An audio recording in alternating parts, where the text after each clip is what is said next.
네, 하나님 말씀 보겠습니다. 출애굽기 3장 1절에서 12절 말씀입니다. 출애굽기 3장 1절에서 12절 말씀.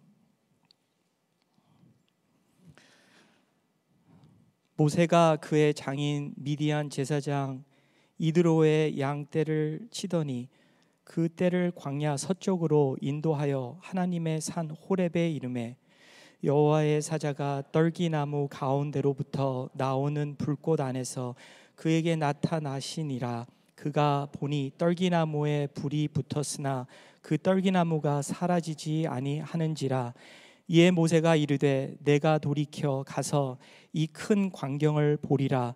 떨기나무가 어찌하여 타지 아니하는고 하니 그때에 여호와께서 그가 보려고 돌이켜 오는 것을 보신지라. 하나님이 떨기나무 가운데서 그를 불러 이르시되 모세야 모세야 하시매 그가 이르되 내가 여기 있나이다. 하나님이 이르시되 이리로 가까이 오지 말라. 내가 선 곳은 거룩한 땅이니 내 발에서 신을 벗으라. 또 이르시되 나는 내 조상의 하나님이니 아브라함의 하나님 이삭의 하나님 야곱의 하나님이니라. 모세가 하나님 배우기를 두려워하여 얼굴을 가리매 여호와께서 이르시되 내가 애굽에 있는 내 백성의 고통을 분명히 보고 그들이 그들의 감독자로 말미암아 부르짖음을 듣고 그 근심을 알고 내가 내려가서 그들을 애굽인의 손에서 건져내고 그들을 그 땅에서 인도하여 아름답고 광대한 땅 젖과 꿀이 흐르는 땅 곧 가나안 족속, 헷 족속, 아모리 족속, 브리스 족속, 히위 족속, 여부스 족속의 지방에 데려가려 하노라. 이제 가라. 이스라엘 자손의 부르짖음이 내게 달하고 애굽 사람이 그들을 괴롭히는 학대도 내가 보았으니 이제 내가 너를 바로에게 보내어 너에게 내 백성 이스라엘 자손을 애굽에서 인도하여 내게 하리라. 모세가 하나님께 아뢰되 내가 누이기에 바로에게 가며 이스라엘 자손을 애굽에서 인도하여 내리이까. 하나님이 이르시되 내가 반드시 너와 함께 있으리라. 내가 그 백성을 애굽에서 인도하여 낸 후에 너희가 이 산에서 하나님을 섬기리니 이것이 내가 너를 보낸 증거니라. 아멘. 오늘 말씀을 전해주시는 김남중 목사님은 한국의 한신대를 졸업하시고 뉴저지 드루 신학대학원에서 예배학 설교학 석사와 박사를 졸업하셨습니다. 그 후 클레어먼트 신학대학원에서 한국어 목회학 박사 과정의 디렉터로 학생들을 가르치셨습니다. 지금은 셔우드에서 사시면서 클레어먼트 신학대학원의 부학장으로 섬기고 계십니다. 우리 김성은 사모님과 슬아에 4명의 자녀가 있습니다. 벗은 발로 마주하는 예배의 삶, 삶의 예배라는 제목으로 김남중 목사님께서 말씀을 전해 주실 텐데요. 많은 은혜 받으시길 바랍니다. 목사님 나오실 때 따뜻한 박수로 맞이하겠습니다. 모시겠습니다.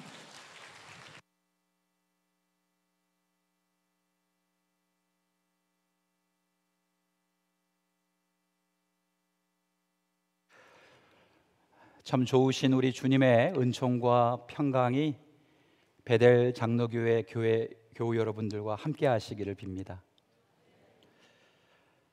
말씀을 함께 나눌 수 있는 기회를 주신 휴가 중인 이도나 목사님과 베델 교회 예배 공동체에 감사드립니다.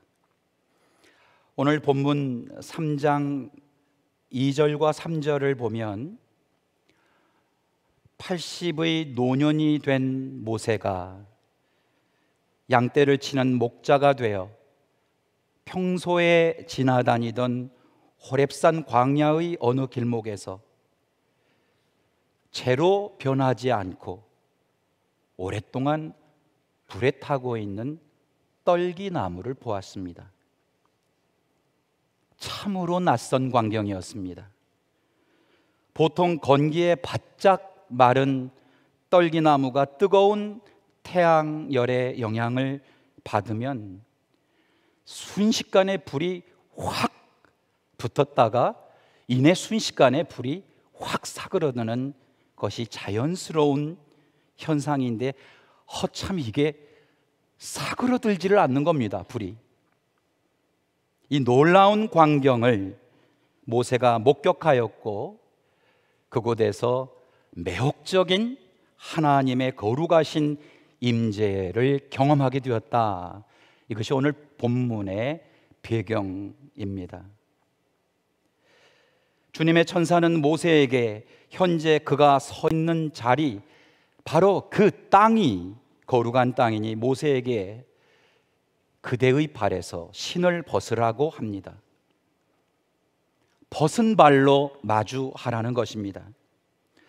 어떤 목사님께서 거룩이란 다르게 사는 용기, 다시 한번 새롭게 살 용기라는 의미를 부여하셨는데, 그런 의미에서 하나님께서 거룩하시다라는 의미는 하나님께서 우리에게 다르게 살 용기를 주시는 분, 또 다시 한번 새롭게 살아갈 수 있는 힘을 주시는 분이라는 의미일 것입니다. 그렇다면 3장 5절에서 그대의 발에서 신을 벗어라 라는 말씀의 의미는 이 장소에서 다르게 살 용기를 줄 테니까, 다시 한번 새롭게 살 힘을 제공할 테니 그대의 모든 것을 내려놓으라. 그대가 가지고 있는 경력과 그대가 가지고 있는 편견과 그대가 가지고 있는 고집과 그대가 가지고 있는 경험을 내려놓으라. 그대를 보호하고 그대를 유지시켜 왔던 많은 그 신발들을 벗고 벗은 발로 마주하라. 이런 뜻으로 이해하면 좋겠습니다. 좀 더 적극적으로 말하면 다르게 살 용기를 줄 테니 그대의 마음을 새롭게 하라. 그대가 바라보는 시선을 바꾸라. 그대의 고정관념을 내려놓으라. 그대의 습관을 한번 변화시켜보라 라는 그런 문장으로 벗은 발로 마주하라의 의미를 여러분들 음미하시면서 오늘 말씀을 함께 나누면 좋겠습니다. 여러분, 그런데 그 다르게 새롭게 살 용기를 주시고자 하시는 오늘 본문에 나온 거룩한 땅이, 그 거룩한 곳이 그 무슨 특별한 땅 혹은 유명한 땅이 아님을 기억하면 좋겠습니다. 오늘 설교는 제가 예배학자로서 여러분과 함께 예배의 의미와 또 예배를 구성하는 여러 순서들 중에 시간의 제약상 다 말씀드리지 못하지만 특별히 예배로의 부름, 기도, 그리고 보냄과 축도의 본질에 대해서 함께 나누려고 합니다. 오늘 말씀을 통해 저와 여러분이 신고 있었던 여러 종류의 신발들을 한번 벗어보고 벗은 발로 마주하는 것처럼 다르게 살 용기와 다시 한번 새롭게 살아갈 힘을 주시는 말씀 앞에 서서 우리의 삶과 신앙이 회복될 수 있기를 축복합니다. 먼저 예배란 무엇인가에 대해서 한번 생각해 보시죠. 오늘 본문에 보면 모세가 지나다니던 땅, 평범한 땅, 일상적인 시간, 여기서 이 일상적인 시간이란 기쁘다가도 슬프고 정말 바쁘다가도 아무것도 할 일이 없이 지루하고 때로는 뭔가 의미 있는 일에 열심을 내어 살다가도 내가 이렇게 사는 게 뭐가 의미가 있지? 하고 아무 의미 없이 살아가곤 하는 시간, 정말 활력 넘치는 삶을 살아가다가도 맥이 풀리고 허탈해지는 그런 시간들, 성공과 실패가 공존하는 시간, 인생의 희노애락이, 삶의 봄, 여름, 가을, 겨울이 그저 순서처럼 왔으면 좋겠는데 아무 예고 없이 뒤죽박죽 오는 시간, 여러분, 이런 시간이 우리의 일상의 시간입니다. 그런데 오늘 성경의 증언은 이 일상의 평범한 시공간이 바로 거룩한 공간, 거룩한 시간이 되었다고 하는 것입니다. 그러고 보면 주의 천사가 임재했던 나무도 2절부터 4절에 보면 늘상 모세가 일하러 다니면서 보아왔던 나무였습니다. 그늘도 만들지 못하는 나무, 아무 주목도 받지 않았던 나무, 목재로도 쓸 수 없었던 나무, 아주 보잘것없던 그 평범한 떨기 나무, 일상에서 늘 보아왔던 나무였습니다. 어쩌면 이 떨기 나무가 80년의 삶을 파란만장하게 살아왔던 모세의 황량한 인생을 이 떨기나무가 상징하고 있지는 않을까 하는 생각을, 말씀을 준비하는 중에 묵상해 보았습니다. 그런데 오늘 이 출애굽기의 말씀은 이 평범한 삶의 시간과 공간 가운데 있던 모세에게 하나님께서 찾아오셨고 임재하셨다는 것입니다. 그리고 그 임재의 장소가 이미 말씀드린 것처럼 유명해서, 그리고 매우 특별한 장소여서 거룩한 것이 아니라 하나님께서 임재하신 곳이었기 때문에 거룩하다는 것입니다. 오늘 우리는 이 사실을 기억하면 좋겠습니다. 예배는 우리가 특별한 장소로 하나님을 만나기 위해 찾아가는 것이 아니라 이곳에만 하나님이 계시기 때문에 오레곤 베델 장로교회에 와야만, 11시 45분 예배에 와야만 하나님의 임재를 경험할 수 있기 때문에 우리가 오늘 이 예배의 공간과 장소에 모인 것이 아니라, 그보다 더 중요한 것은 하나님께서 다르게 살 용기를 주시는 그곳이 어디라도 하나님께서 임재하신 곳은 거룩한 곳이며, 하나님께서 우리를 찾아오셨던 사건을 기억하고 하나님께서 여전히 우리를 찾아오시고 앞으로도 찾아오실 것이라는 사건을 기억하고 기대하기 위해서 모인 것입니다. 이것을 기억하는 것이 바로 신을 벗는다는 의미입니다. 이러한 설명을 가장 잘 보여주는 이야기가 누가복음 15장 11절부터 32절에 여러분들 잘 아시는 탕자의 비유, 되찾은 아들의 비유에서 묘사되는, 아직 먼 거리에 있는데 작은 아들을 측은히 여겨 달려가서, 아버지가 아들을 달려가서 그 아들의 목을 껴안고 입을 맞추는 아버지의 모습. 창세기 28장 15절에는 하나님께서 야곱에게 내가 너와 함께 있어서 내가 어디로 가든지 너를 지켜주며 내가 너를 다시 이 땅으로 데려오겠다, 내가 너에게 약속한 것을 다 이루기까지 내가 너를 떠나지 않겠다라고 말씀하십니다. 여호수아서 1장 9절에는 강하고 담대하라, 두려워하지 말고 놀라지 말라, 내가 어디로 가든지 내 하나님 여호와가 너와 함께 하느니라고 말씀하십니다. 마태복음 1장 23절에는 보라, 처녀가 잉태하여 아들을 낳을 것이요 그의 이름은 임마누엘이라 하리라 하셨으니 이를 번역한즉 하나님이 우리와 함께 계시다 함이라. 하나님의 이름이 우리와 함께 계시다 함이라 합니다.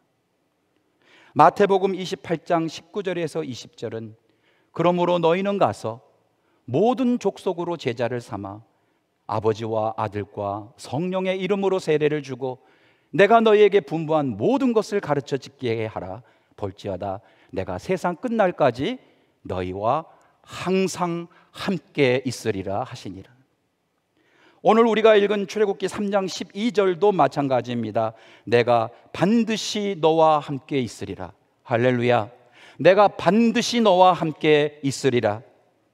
그대가 어디로 가든지, 그대가 어떻게 살든지, 그대가 무엇을 하든지, 그대가 무엇을 가지고 있든지, 그대가 어떤 형편에 처해 있는지 괜찮다, 상관없다. 내가 그대를 찾아가겠다. 내가 그대와 함께 하겠다. 왜냐하면 내가 그대를 사랑하기 때문이다. 여러분, 우리에게 찾아오겠다고 약속하신 과거의 사건이 크리스마스 초림의 사건이요, 앞으로 내가 그대들을 찾아가겠다고 예고한 사건이 재림의 사건 아닙니까? 예배는 하나님이 우리와 함께 계시다는 것을, 그리고 하나님이 우리가 어디에 있든지 우리를 찾아오신다는 것을 기억하고 신뢰하기 위해 모인 것입니다. 하나님께서 우리에게 다르게 살 용기와 새롭게 살아갈 힘을 주시기 위해 함께 하신 곳은 그곳이 어디든지 예배의 시간과 예배의 장소입니다.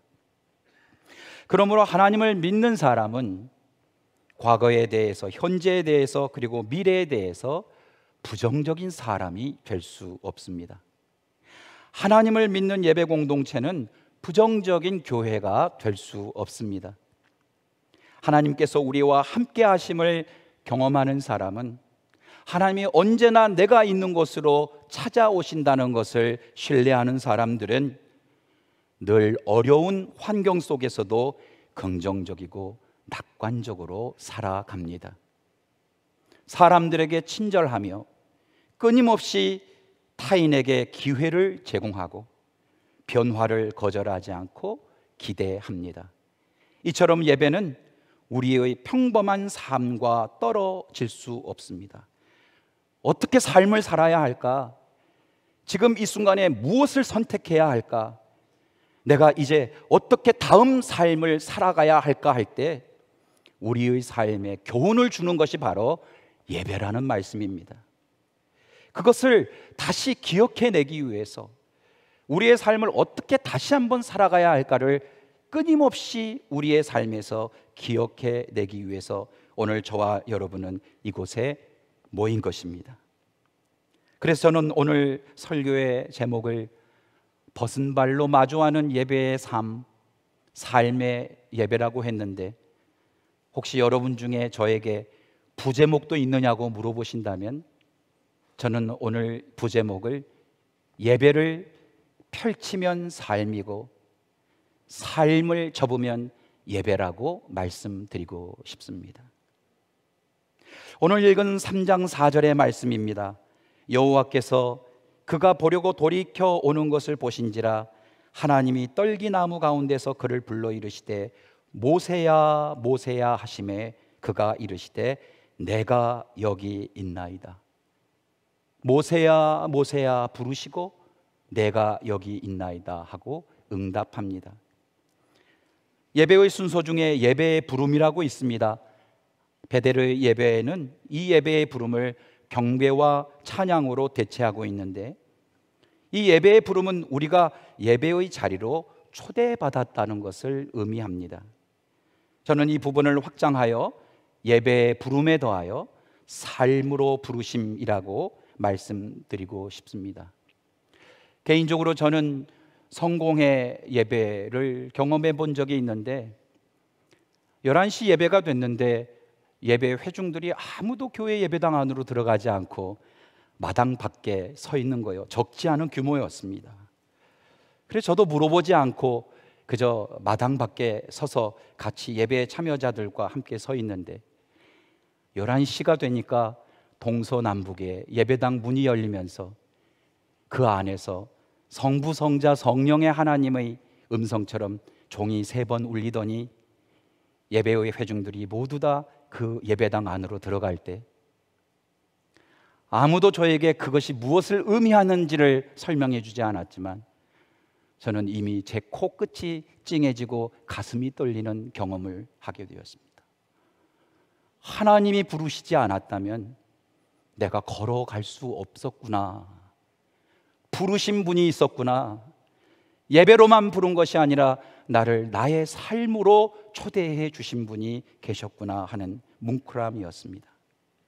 하나님께서 모세에게 모세야 모세야라고 부른 것처럼 제 이름이 김남중인데 남중아 남중아 하고 제 삶의 무대로 저를 초대해 주셨던 것입니다. 여러분, 이처럼 저와 여러분은 모두 다 여러분의 삶으로, 저의 삶으로 모두 부름받은 존재인 것입니다. 어느 누구도 이 세상에 목적 없이 온 사람이 없습니다. 모두 다 하나님으로부터 초대를 받아서 이 땅에 왔습니다. 예배로의 부름은 끊임없이 우리가 하나님이 창조하신 이 아름다운 세계로 초대받은 고귀한 존재들임을 기억하게 하는 것입니다. 하나님은 우리 모두를 특별한 개인사와 가정과 교회와 사회와 국가로, 특별히 이민자로 우리를 초대하셨다는 말씀입니다. 이 부르심을 통해서 우리는 하나님께서 우리를 우리의 삶의 무대로 불러주시지 않으셨다면 우리가 존재할 수 없다고 하는 것을 기억하고 고백하는 것입니다. 이것이 바로 예배입니다.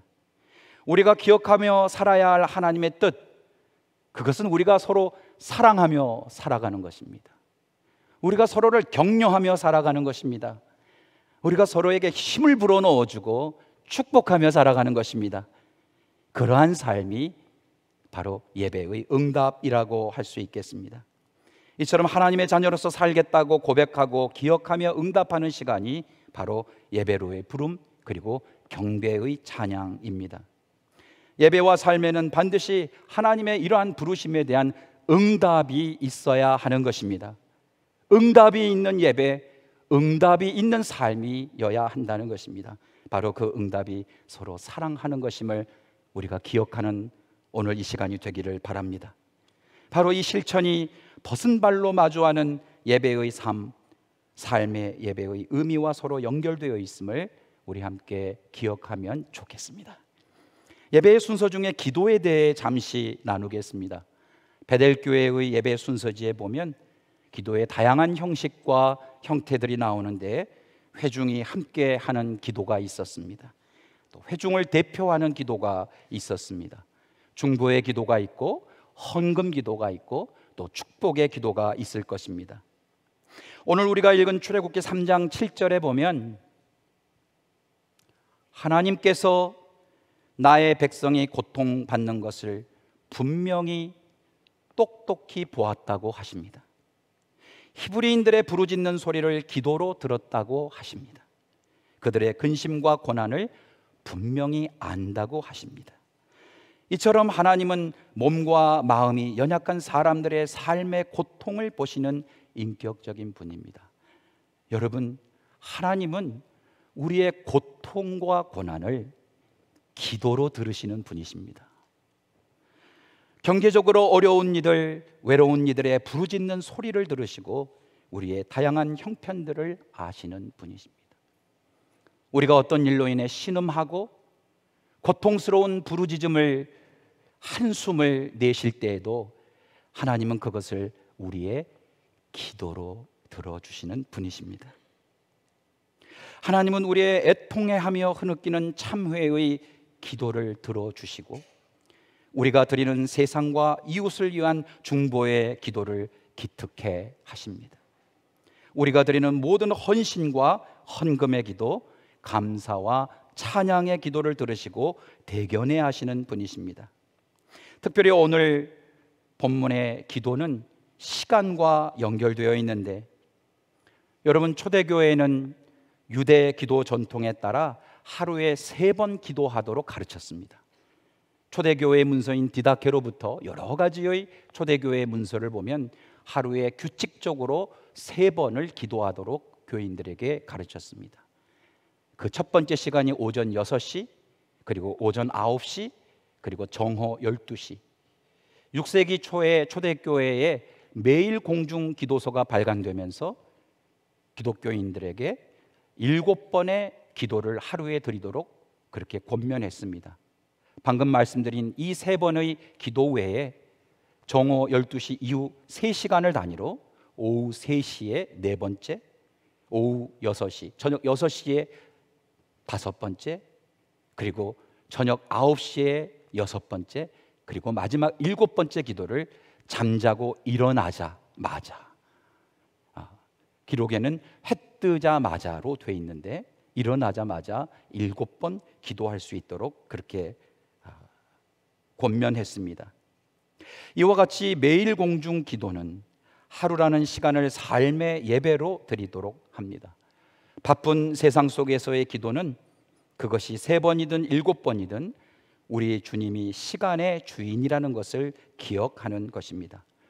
요한계시록 1장과 또 21장과 22장에 보면 주님은 알파와 오메가시다, 처음이며 마지막이다, 시작과 끝이라고 증언하고 있습니다. 혹시 우리 베델교회의 예배당 안에 혹은 예배당 밖에 알파와 오메가라고 하는 상징을 보신다면 그것은 우리에게 무엇을 기억하도록 하는 것이냐면 시간의 주인이 주님이라는 것을 기억하라는 메시지입니다.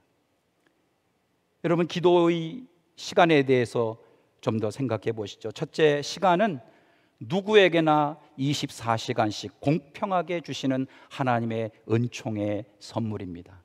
누구에게는 27시간 더 주지 않습니다. 모두가 동일하게 24시간이라는 선물을 우리 인생 삶의 계좌 속에 하나님이 넣어주십니다. 이 선물에 대한 감사, 이 선물을 감사하며 사는 삶이 바로 기도입니다. 여러분, 시간은 시작이 있으면 끝이 있지요. 세상에 끝이 있을 것입니다. 그러나 무엇보다도 변할 수 없는 진실은 내 인생의 끝은 반드시 있다는 것입니다. 우리는 이것을 신앙적으로 종말론적 신앙이라고 그렇게 말합니다. 내 인생에 언젠가 우리가 맞이하게 될 인생의 끝, 그래서 삶은 겸허하게 되고 영원히 사는 거 아니기 때문에 두 번째로 물질에 대한 집착으로부터 벗어날 수 있습니다. 저는 어르신들로부터 이런 이야기를 많이 들었습니다. 가져갈 수 있는 건 아무것도 없어. 우리가 가지고 갈 수 있는 물질은 아무것도 없어. 인생의 끝을 받아들이고 인정하는 삶은 집착으로부터 자유로울 수 있는 것이고, 이러한 겸허하고 집착으로부터 벗어난 그 삶이 기도라는 말씀입니다. 여러분, 창세기 1장에서 시작하는 태초의 의미는 그 태초가 우리의 삶과는 전혀 무관한 우주가 존재하기 전에 저 수억 년 전에 일어났던 시대의 태초의 옛날만을 의미하지는 않습니다. 우리는 저마다의 태초라는 시간이 있습니다. 이 땅에 태어났던 태초가 있었습니다.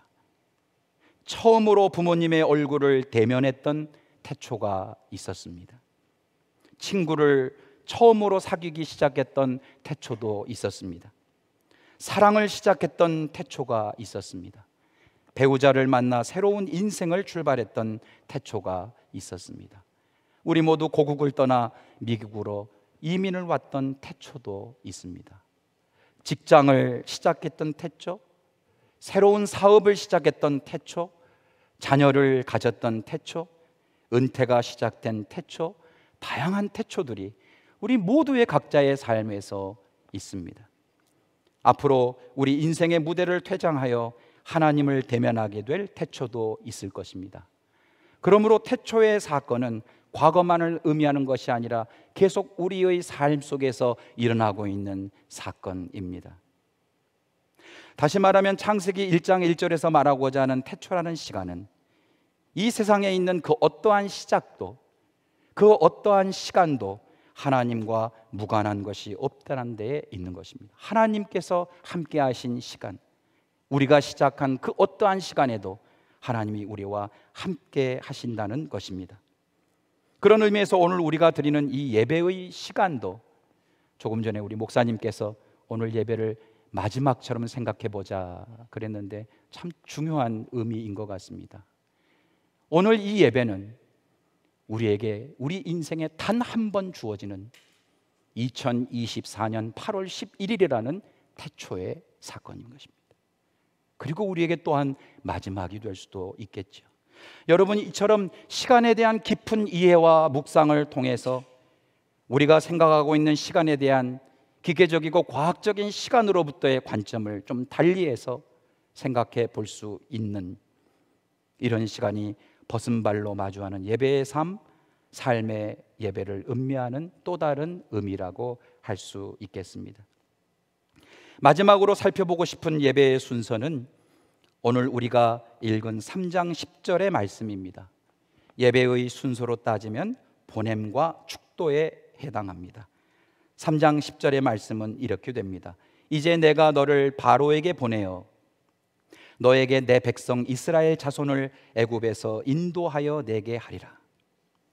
여러분, 이 본문의 의미를 언급하기 전에 이 3장 10절의 말씀을 이해하기 전에 3장 6절과 8절 그리고 9절의 말씀을 통해서 모세를 애굽에 보내시려고자 하시는 그 하나님이 어떤 하나님이시냐, 그분이 누구이시냐 하는 것을 한번 이해하는 것은 중요하다고 생각합니다. 7절은 기도를 언급할 때 이미 말씀드렸습니다. 3장 6절은 이렇게 말씀합니다. 또 이르시되 나는 내 조상의 하나님이니 아브라함의 하나님, 이삭의 하나님, 야곱의 하나님이라. 3장 6절은 하나님께서 모세에게만 지금 개인적으로 갑작스럽게 등장하신 하나님이 아니라 모세의 조상들, 모세의 선조들의 고통스러운 삶 속에 찾아오셔서 그들을 구원의 길로 인도하셨던 하나님이심을 모세가 그 자리에서 기억하기를 바라시는 것입니다. 모세의 조상들의 하나님, 즉 아브라함과 이삭과 야곱의 하나님은 그들이 유랑하고 있을 때 그들과 동행하여 주셨고 그들을 지켜주셨습니다. 모세의 선조들이 고통스러울 때 살 길을 열어주셨습니다. 후손이 끊어질 위기 속에 있을 때마다 복을 주셔서 후손을 얻게 해주셨습니다. 땅을 약속해 주심으로 미래에 대한 희망을 잃지 않게 해주셨던 세심하신 하나님이셨습니다. 3장 6절의 짧은 본문에서 하나님은 모세의 조상들의 삶의 공고함 속에서 언제나 찾아오셔서 그들의 고단한 삶의 길을 열어주셨던 분이시고 함께 하셨던 하나님이셨음을 모세가 기억하기를 바라셨습니다. 이것을 기억하는 것이 바로 예배이기 때문입니다.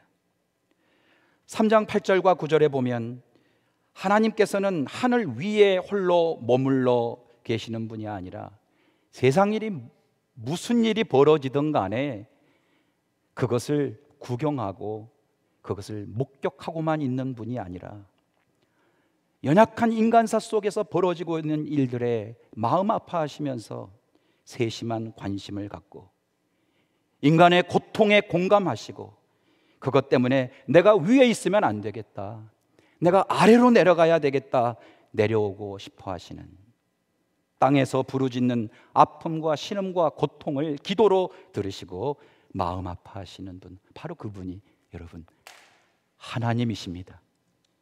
하나님은 역사 속에서 늘 그림자처럼 취급받았던, 그래서 언제나 쓸모가 없다고 여겨질 때 가차없이 짓밟혔던 약자들의 부르짖음과 눈물과 신음과 한맺힘을 기도로 들으시고 그들을 직접 찾아오셔서 선한 길과 의의 길로 인도하시는 분이십니다.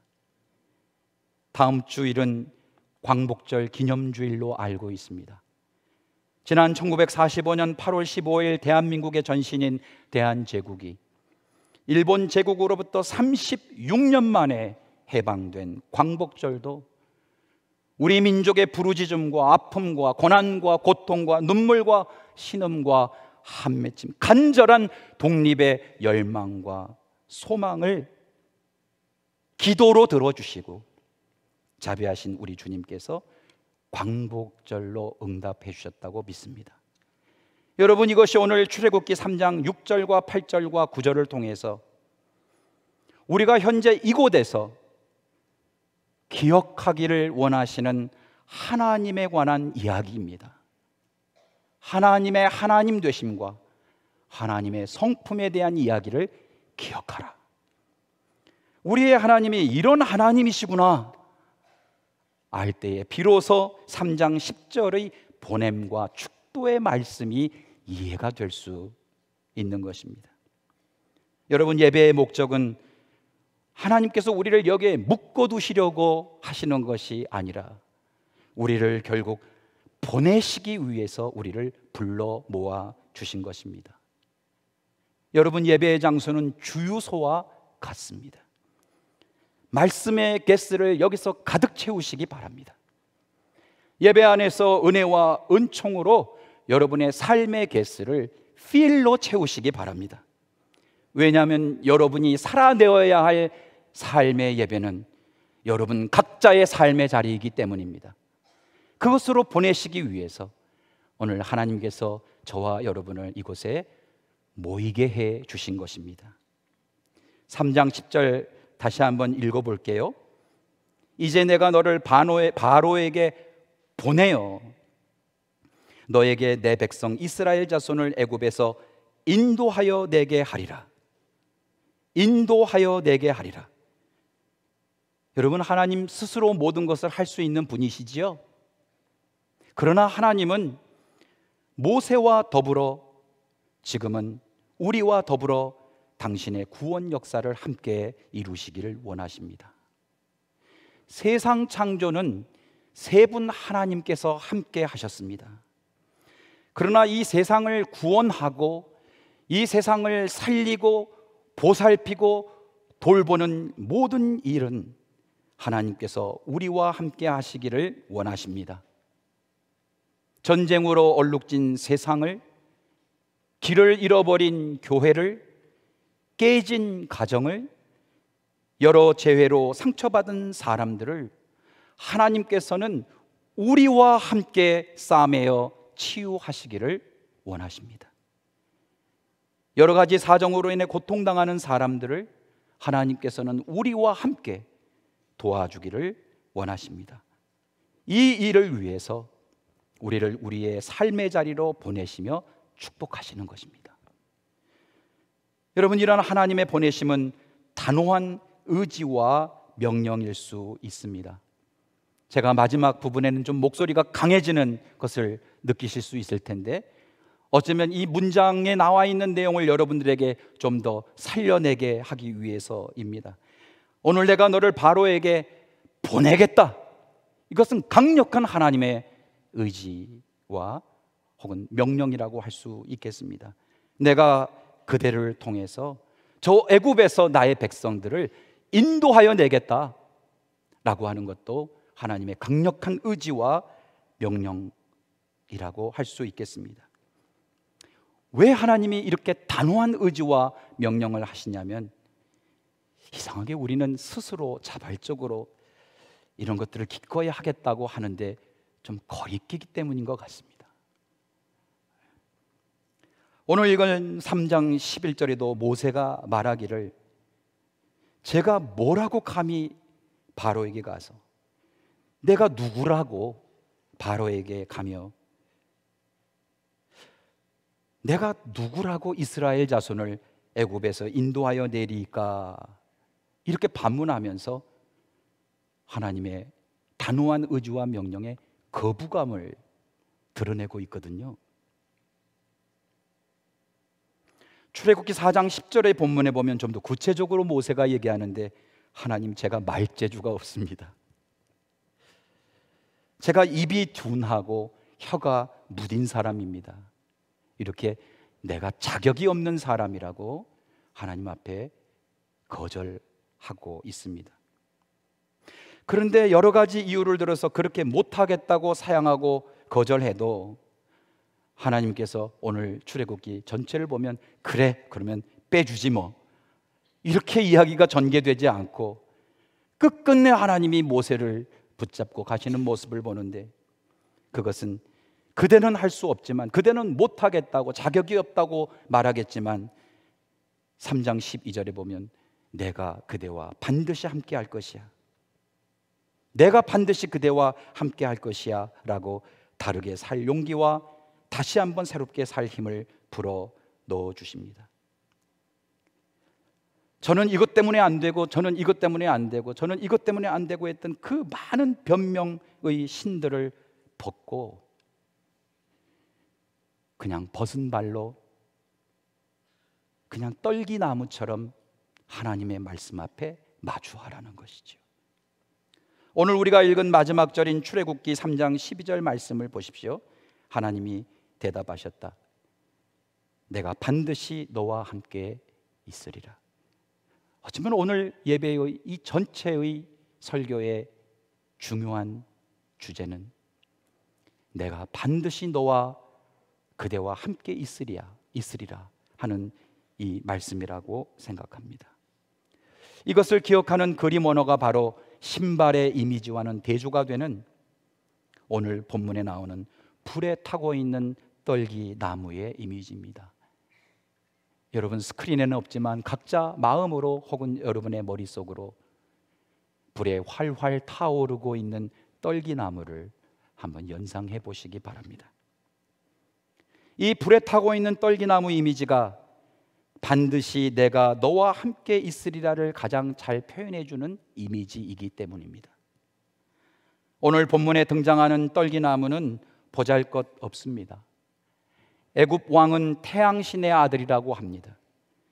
그러니 떨기나무 같은 정도의 사람들은 순식간에 그 뜨거운 태양열로 다 태워버리고 말지요. 이것이 애굽 제국의 특색입니다. 그러나 하나님은 오히려 떨기나무와 같은 존재들을 재로 만들거나 태워버리지 않습니다. 오히려 함께 하심으로 그 떨기나무를 더욱 돋보이게 하고 주목받게 하고 빛나게 만드십니다. 애굽은 떨기나무가 필요 없으면 불태워버리지만 하나님은 쓸모없다고 하는 연약한 이들을 오히려 빛나게 만드셔서 하나님이 살아계심을 나타내는 징표로 사용하십니다. 여러분, 저와 여러분도 떨기나무와 같은 존재들 아니겠습니까? 80년을 파란만장하게 살아왔던 노년의 모세, 말재주가 없었고 입이 둔하고 혀가 무뎠던 사람입니다. 분노 조절을 잘 못했던 사람입니다. 동족들로부터 오해를 받아 본인은 옳은 일을 했다고 했지만 그의 동족들로부터 손가락질을 당하고 사람으로부터 깊은 상처를 받았던 사람입니다. 그래서 늘 낮은 자존감과 열등감으로 그 호렙산 사막 광야를 걷고 있었습니다. 떨기나무와 같았던 모세에게 하나님의 불꽃이 함께 하시니 그 떨기나무 같던 인생이 불에 타 없어지지 않고 빛나는 모습이 되지 않았습니까? 그의 80년의 삶이 지우개로 지운 것처럼 다 사라지지 않고 그 삶도 살아남고 하나님과 함께 했던 그의 40년의 삶이 얼마나 빛이 났습니까? 그것은 바로 하나님이 반드시 그대와 내가 함께 할 것이야에 대한 결과였던 것입니다. 떨기나무같이 연약하고 보잘것없는 나, 어쩌면 아무에게도 말할 것 없는 우리의 가정, 우리의 교회, 우리의 민족, 지우고 싶고 감추고 싶은 내 삶의 어느 일부분, 그냥 없어졌으면 좋을 것 같은 나의 무능력함과 나의 허탈함과 나의 무의미함과 나의 질병과, 하지만 그곳에 주님의 불꽃이 임재하시면 반드시 내가 너와 함께 있을 거야 라는 이 말씀을 신뢰하고 살아가면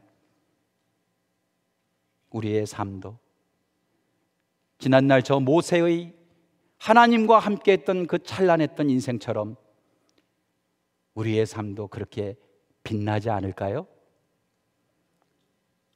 오늘 우리의 예배는 이것을 기억하기 위해 모인 것입니다. 말씀을 마치겠습니다. 여러분, 저는 모르겠습니다. 여러분이 어떠한 신발들을 많이 만들고 사시는지. 그러나 오늘 말씀은 그대가 신고 있는 신발들을 벗게, 그리고 그냥 벗은 발로 떨기나무처럼 있는 그대로의 모습으로 하나님의 말씀 앞에 마주하여 예배의 삶, 삶의 예배를 살아가라는 이 하나님의 말씀에 혹시 여러분의 마음 한 부분이라도 울리는 부분이 있다면 이번 한 주를 그렇게 살아가 보시기를 축복합니다. 기도하시겠습니다. 주님께서 이 말씀을 듣는 여러분 앞에 여러분에게 바른 길 보여주시기를 축복합니다. 주님께서 아멘이라고 응답한 여러분의 곁에 계셔서 여러분을 발로 꼭 껴안아 지켜주시기를 축복합니다. 사랑하는 주님, 오늘 말씀을 통해 저희가 주님의 사랑과 은혜를 경험하고 주님을 더욱 사랑하고 이웃을 섬기는 예배의 삶, 삶의 예배를 살아갈 수 있도록 하나님의 불꽃이 우리의 삶 가운데 임재하심을 신뢰하며 살아가도록 우리의 영원한 동행이 되어 주옵소서. 예수님의 이름으로 축복하며 기도합니다. 아멘.